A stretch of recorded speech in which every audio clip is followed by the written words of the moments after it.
বন্ধুরা, আজকে আমি কিছু আমার জীবন কাহিনী তুলে ধরব। এই যে আলুর ঝোল হচ্ছে আর এখানে রুটি হয়েছে। রুটি আর আলুর ঝোল খাবো আজকে।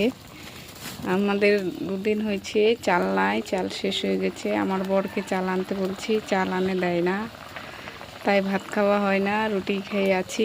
তবু খুশিতে আছি। বেশি বলতে গেলে ঝগড়া অশান্তি হবে, মাতাল স্বামীর ঘর, তাই কিছু বলতে যাই না। এগুলোই খেয়ে থেকে যাচ্ছি খুশিতে।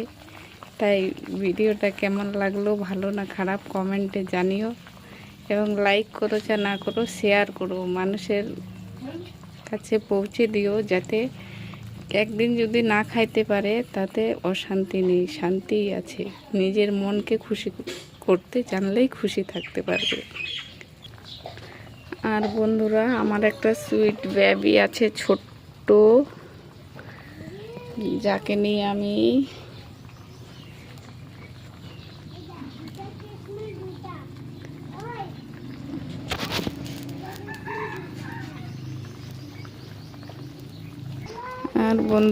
আমার একটা ছোট্ট সুইট বেবি আছে, যাকে নিয়ে আমি কাজ করতে যেতে পারি না, কোনো ইনকাম করতে পারি না বলে আজ আমার এই অবস্থা।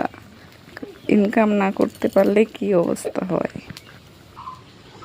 এই যে বন্ধুরা, হয়ে গেল তরকারি। এবার আমার শ্বশুরকে খেতে দেব। আর আমার শ্বশুর এত লাকি কপাল যে 4টা ছেলে থাকতো, দুদিন ধরে ওনারও ভাত জোটেনি। আমি যা খাচ্ছি তাই উনিও খাচ্ছেন। কার বাড়ি থেকে চাইও খাননি ভাত, রুটিই খাচ্ছে। আমি 3 নম্বর ছেলের বউ, আমি খাওয়াচ্ছি তাই আমার দিকে খাচ্ছে, তাই উনি আমি যা খাচ্ছি তাই খাচ্ছেন। রুটি খাচ্ছি, রুটিই খাচ্ছেন, কারো বাড়িতে ভাত চাননি। এই যে দিলাম 3টা রুটি আমার শ্বশুরকে, এখন তরকারি দিব।